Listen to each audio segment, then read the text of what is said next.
Bonjour à toutes et à tous, j'espère que vous allez bien la team. Aujourd'hui pour cette nouvelle vidéo, on se retrouve pour un classement Ligue 1, Ligue 2 et National pour ce début de saison pour les ligues françaises, les trois meilleures ligues.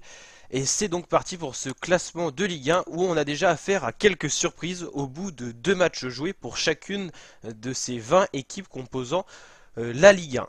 Alors, on a tout d'abord une équipe lyonnaise qui a fait un très bon début de saison avec 2 victoires et des victoires assez nettes avec beaucoup de buts d'écart.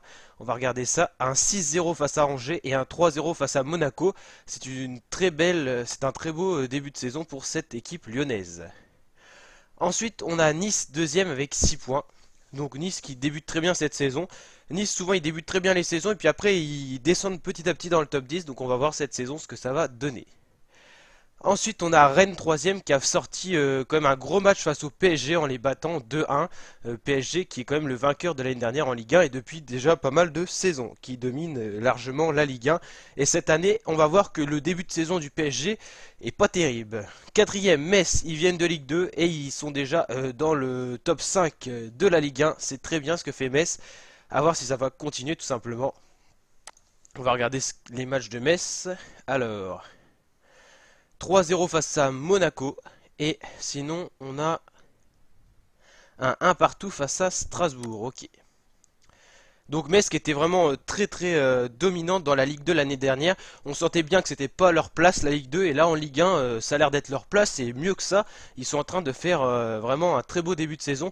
Bien sûr, faut pas s'affoler, faut voir si ça va se confirmer dans les prochains matchs, parce que là, il n'y a que 2 équipes de rencontrer, c'est pas non plus énorme pour l'instant, mais on peut voir déjà apparaître quelques tendances, c'est ce qu'on analyse un petit peu dans cette vidéo.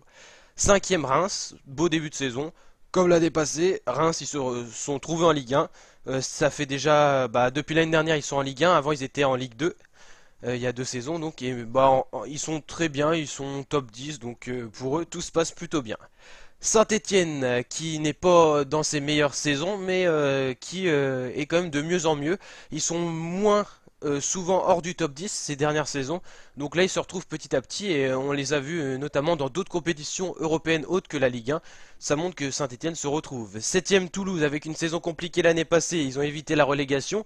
Cette année ça démarre quand même beaucoup mieux. 8ème PSG, alors là c'est la grosse surprise, battu par Rennes et pas des très gros matchs du PSG. Donc la défaite est quand même 3-0 face à Nîmes, c'était pas mal, mais c'était pas exceptionnel comme match. Donc attention au PSG cette saison. 8ème, ça commence à faire mal au bout de 2 matchs. Mais bon, il n'y a que 2 matchs joués, on va voir ce que va donner le PSG dans ses prochains matchs. Mais il faut se rappeler l'année dernière qu'ils ont très mal fini leur saison de Ligue 1. Donc attention à voir ce que ça va donner. Et au niveau de toutes les autres compétitions, Coupe de France, tout ça, c'était vraiment décevant ce qu'ils ont fait le PSG. Donc attention si ils commencent sur la même tendance pour cette saison. Ce qui a l'air pour l'instant de se produire. 9ème Amiens, 10ème Lille, beaucoup plus compliqué là le début de saison que la fin de saison dernière où Lille avait fait un top 3, c'était tout simplement magique ce qu'ils avaient fait. Ils se retrouvent dans leurs meilleures années donc attention, là c'est un peu plus compliqué. 10ème au début de Ligue 1, c'est pas ouf hein, pour cette équipe. 11ème Angers, 12ème Brest qui arrive fraîchement de Ligue 2. C'est moyen mais ça reste correct. Strasbourg 13ème, 14ème Nantes. 15ème Montpellier, 16ème les Girondins de Bordeaux, c'est pas terrible. 17ème l'OM, c'est pareil. Les meilleures équipes des années, on va dire des derniers 5 ans, c'est-à-dire PSG, OM, ça devient compliqué pour toutes ces équipes. À part Lyon qui arrive quand même là à faire un très beau début de Ligue 1. Mais quand on regarde le PSG, OM, Saint-Étienne, Girondins, ça va pas trop quoi. 18ème Dijon, ils étaient déjà en difficulté l'an passé, ça recommence pour l'instant, ils avaient évité la relégation. 19ème Nîmes et 20ème Monaco. Monaco, très mauvais début de saison. Faut savoir que Monaco, ils avaient quand même l'année dernière failli possiblement être relégués. Ils étaient vraiment dans le top 15, donc c'était pas vraiment pas leur place pour une équipe avec un budget pareil. Et là, cette saison, c'est encore catastrophique. Donc attention, Monaco, ils risquent bien de se retrouver en Ligue 2, peut-être pas l'année prochaine, mais dans une saison prochaine. On verra ça. Attention, gros point d'interrogation sur cette équipe monégasque. La Ligue 2, Clermont en tête, on a l'impression de voir le rugby parce que Clermont c'est une équipe qui est très forte au rugby, au foot on la voit moins.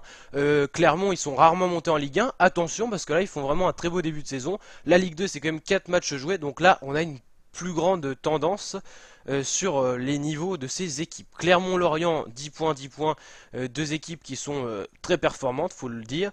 Le Havre qui a toujours un peu titillé, pourquoi pas la Ligue 1, ils ne sont pas montés, mais ils ont failli toujours être bien placés pour pouvoir possiblement monter, ou en tout cas être dans les barrages. Cette saison, ça a l'air beaucoup mieux parti pour le Havre, donc attention. Quatrième Chambly, cinquième Niort, sixième Rodez, septième Lens, huitième Ajaccio, neuvième Valenciennes, dixième Nancy, onzième Caen. Eux viennent de Ligue 1 et ça c'est encore compliqué cette saison.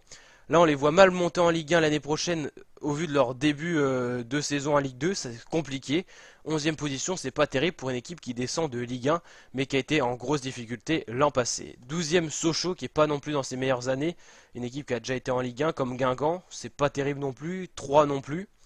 Auxerre, Grenoble, Orléans, Paris FC qui fait une saison beaucoup plus compliquée que l'année dernière, Châteauroux et Le Mans vraiment en grosse difficulté cette saison avec toujours 0 points de prix sur 4 matchs, ça devient inquiétant pour cette équipe. On va maintenant voir le classement national avec Dunkerque en tête au bout de 3 matchs joués, 9 points. Deuxième les Red Stars qui descendent de Ligue 2. En national ils sont en train de se retrouver, ils ont un niveau qui leur permet d'être dans le top 3, donc là pour les Red Stars ça va mieux quand même. Troisième Laval, quatrième Créteil, cinquième Avranches. Alors Avranches, est-ce qu'ils vont arriver un jour à monter en Ligue 2? C'est possible, ils sont en tout cas plutôt bien partis cette saison, avec quand même 6 points en 3 matchs, c'est plutôt pas mal. 2 victoires et une défaite. Il va falloir confirmer dans les prochains matchs. Avranches, c'est une très petite ville de la Manche et c'est plutôt pas mal d'être en national pour une équipe, pour une ville surtout avec pas forcément une grande palette de joueurs, mais en tout cas, Avranches, on peut voir, on peut espérer pour eux qu'ils aillent, pourquoi pas, en Ligue 2. Pau, Bastia, Lyon-du-Cher, Béziers, Concarneau, FCBV, Toulon, Cholet, Quevilly, 15e Bourg-Péronas, Le Puy-Foot, Boulogne et GFC Ajaccio en difficulté, eux qui descendent de Ligue 2. Donc voilà pour ce classement mi-août, voilà, on a vu déjà les premières tendances, il y aura d'autres actualités, enfin actualisation plutôt sur ces classements sur ma chaîne YouTube. N'hésitez pas à vous abonner pour cela. On va suivre toute la saison 2019-2020 de Ligue 1, de Ligue 2, de National. On verra bien sûr la Coupe de France, la Coupe de la Ligue, l'Europa League et la Champions League bien sûr sur ma chaîne YouTube. Donc n'hésitez pas à vous abonner pour cela. Allez, ciao!